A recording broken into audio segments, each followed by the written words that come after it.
Do you think that things that get so huge, like Twitter or Facebook or even YouTube, do they become a basic right? Is it like the utilities? Is it like electricity and water? Is like the ability to communicate online seems to me a core aspect of what it means to be a human being with a voice in 2020. And I don't think it's as simple as removing someone from Twitter is simply a company exercising their right to have whatever they want on their platform. I think when it gets as big as Twitter is, I think we've passed into a new realm, and I think we need to acknowledge that, whether it's Twitter or YouTube or Facebook or what have you. And I think it should be very difficult to remove someone from those platforms. And I think it should probably involve some sort of a trial. This is much, this is a really tough issue. It's much larger than just deplatforming, because what we're really talking about is the internet as a public utility, right? The internet as water and power, as opposed to its ability to shape culture. Right. When you talk about something like, Twitter and the size of it, when the president is basically directing policy from Twitter, it's clear something and threatening has changed. Countries. Yeah, right. That is, our laws were not designed with that in mind. And unfortunately, we have a legislature that's just fundamentally broken.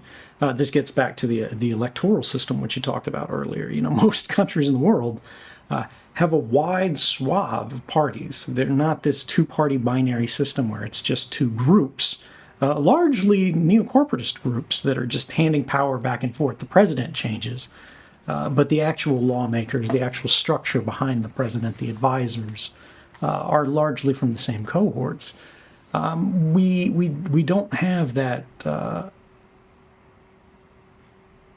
legislative, we don't have that governmental structure that allows us to adapt in a way that truly represents, I think, the broadest spectrum of public opinion, in a way that allows us to respond to changes in technology in a meaningful way, which is what's left us stranded today, where these companies are sort of deciding things for themselves. It's because there is a vacuum of legislation.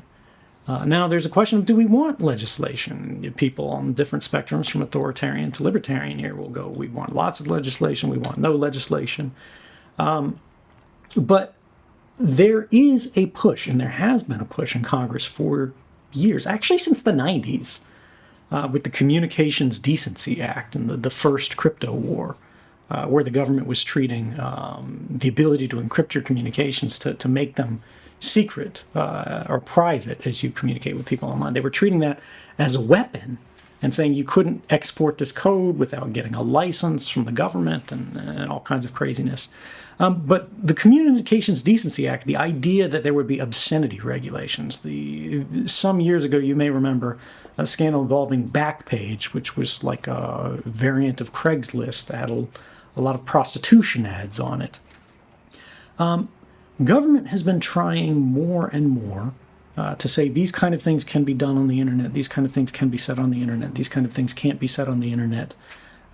And they have been doing this largely under the guise, I would argue, of the Commerce Clause, right? The federal government, where do they get the constitutional authority to regulate what we say and do businesses wherever? Well, they go, well, the internet is global, it's international, therefore it's interstate commerce, and so we're going to regulate this as if you're, shipping bushels of corn from Iowa to Florida.